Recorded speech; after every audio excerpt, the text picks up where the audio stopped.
And ఇప్పుడు director యాటా Satyanarayana గారు to please speak. అందరు వెళ్ళే టైంకి మైక్ చేతులు పెడితే ఏం చేయను నేను. అందరికీ గుడ్ ఈవినింగ్. ఒక ఇద్దరు ముగ్గురు ఆర్టిస్టులు కింద ఉండిపోయారు. సత్యం, శ్రీవాణి, సంజయ్, కొంచెం మీరు కూడా పైకి రండి. నేను ఎవరైనా చూడకపోతే సారీ, రమణ వచ్చండి. తర్వాత ఆల్వాల్ బాలరెడ్డి గారి మనవడు ఆల్వాల్ దేవేందర్ రెడ్డి గారు కనిపించారు నాకు ఇక్కడ. రండి దేవేందర్ రెడ్డి గారు సార్, రండి. Thank you so much.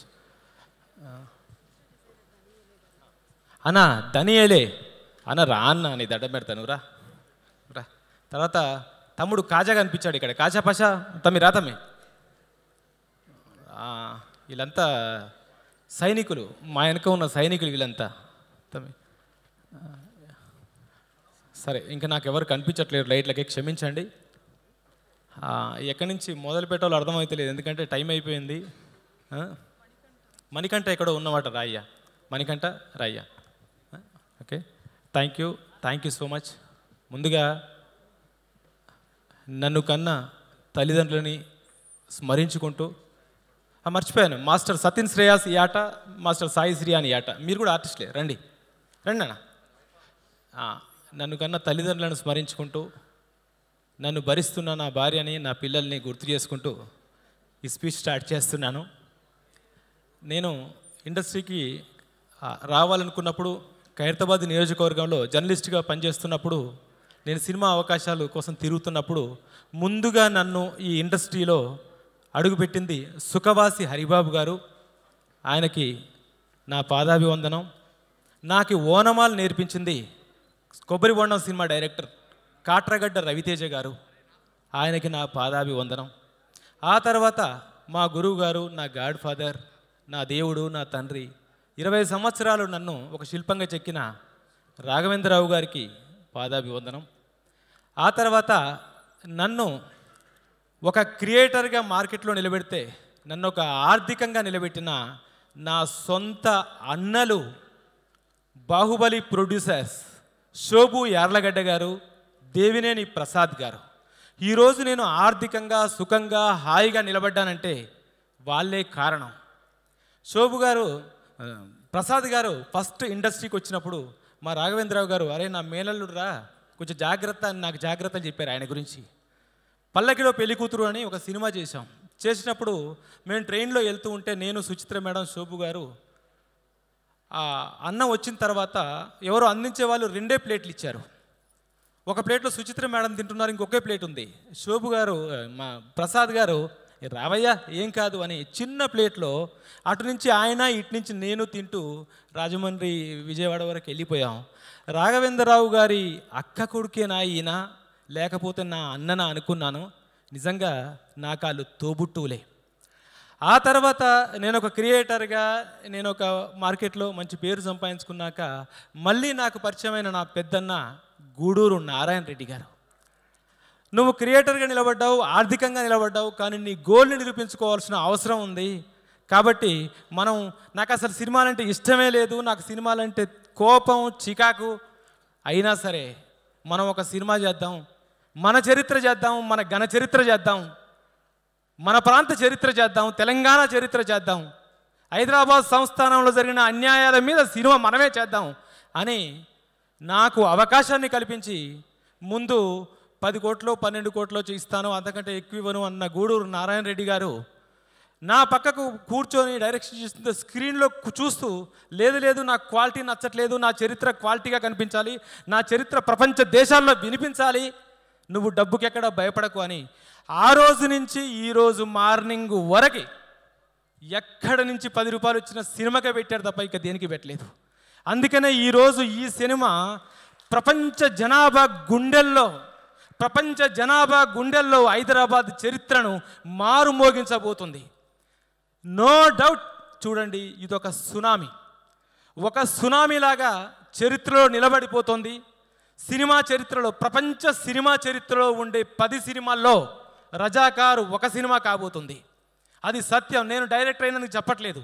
ఆ కథకున్న గొప్పతనం, ఆ హిస్టరీకున్న గొప్పతనం, ఆ చరిత్రకున్న గొప్పతనం, ఆ చరిత్ర ఉన్న కష్టానికి ఉన్న గొప్పతనం, ఆ అస్తిత్వానికి ఉన్న గొప్పతనం, ఆ పోరాట యోధులకున్న గొప్పతనం, ఆ ప్రజలకున్న గొప్పతనం, ఈ రక్తానికి ఉన్న గొప్పతనం, ఈ భూమికి ఉన్న గొప్పతనం, ఈ భూమి మీద పెట్టిన ప్రతి తెలుగువాడికి ఉన్న గొప్పతనం ప్రపంచ దేశాల్లో ఈ సినిమా ద్వారా వినిపించబోతోంది.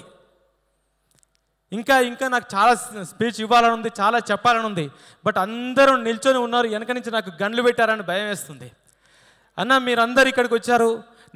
నాదేంటంటే 2 సంవత్సరాలు పడ్డ కష్టం, 2 సంవత్సరాలు వీళ్ళంతా సైన్యంలాగా నన్ను నడిపించిన కష్టం.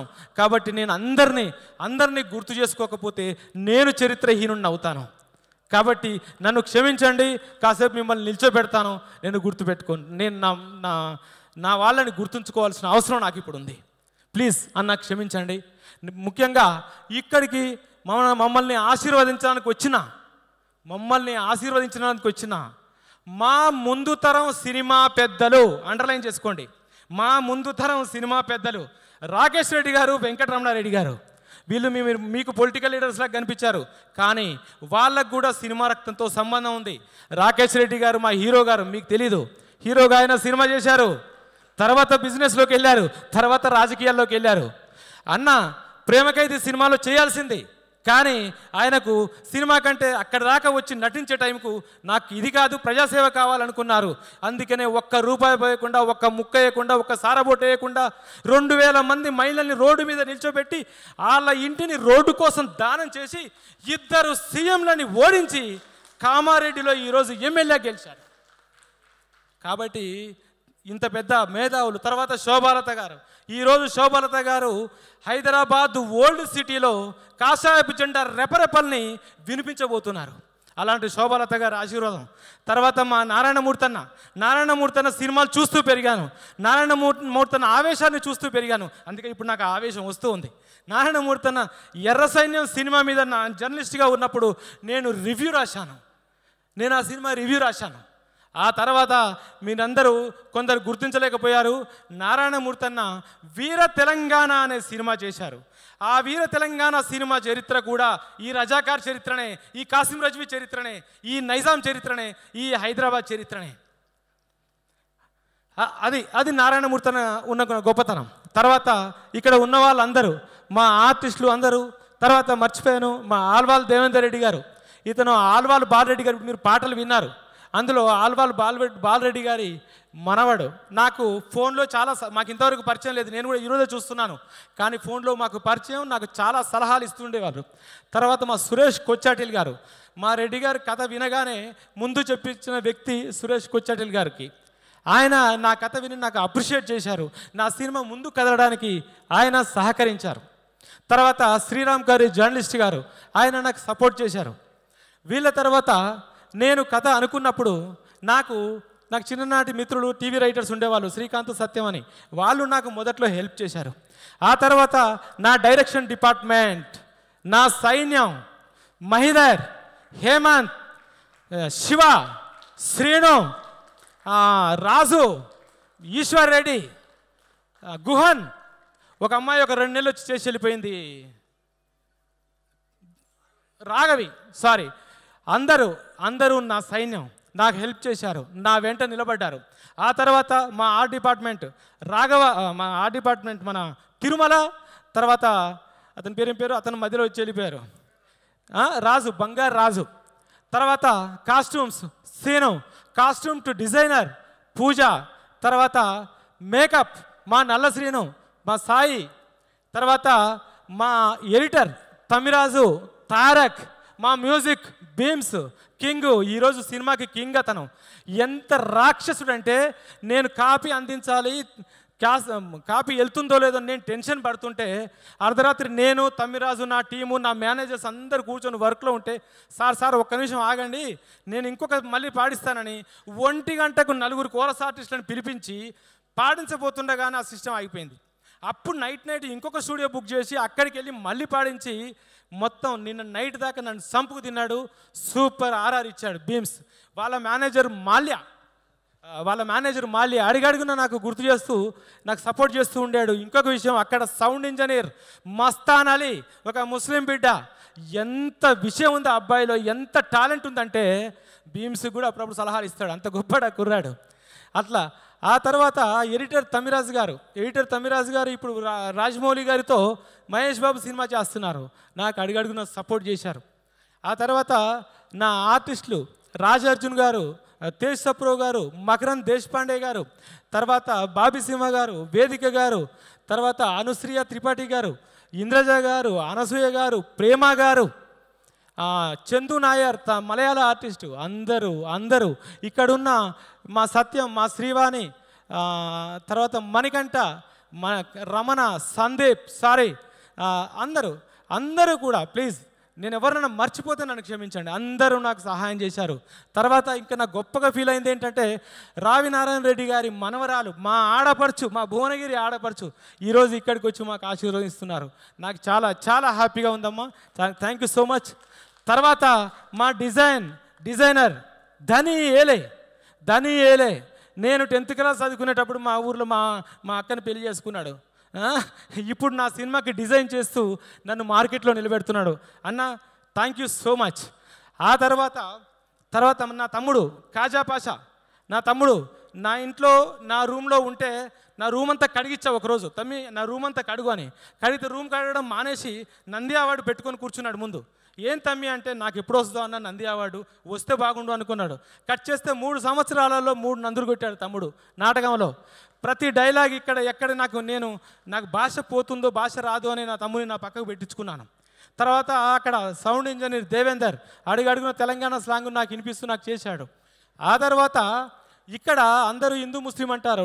నాకు సగం ఈ సినిమాకి సహాయం చేసింది ముస్లింసే. అజీజ్ బాషా నిజాంకు డబ్బింగ్ చెప్పాడు, సూపర్ డబ్బింగ్ చెప్పాడు. షోయబుల్లా ఖాన్ క్యారెక్టర్కి చేశారు. ఆ తర్వాత నజీర్ జూనియర్ ఆర్టిస్ట్ ఏజెంటు. ఇట్లా అందరూ నాకు ఈ సినిమాలో 20% ముస్లిమ్స్ నాకు హెల్ప్ చేశారు. కాబట్టి మా అందరి సినిమా ఇది. ఇలా చాలా మంది నాకు సపోర్ట్ చేశారు. నేను ఎవరినైనా ఏ ఒక్కరినైనా మర్చిపోతే నన్ను క్షమించండి. లేట్ నైట్ అయింది కాబట్టి పరిగెత్తుకుంటూ మాట్లాడుతున్నాను. ఇక్కడ ఫైనల్గా ఒక విషయం చెప్పాలి. ఈ సినిమా నాకు రెడ్డి గారు ఆఫర్ చేసిన తర్వాత నేను సినిమా కథ చెప్పలేదు, ఎవరికి చెప్పలేదు.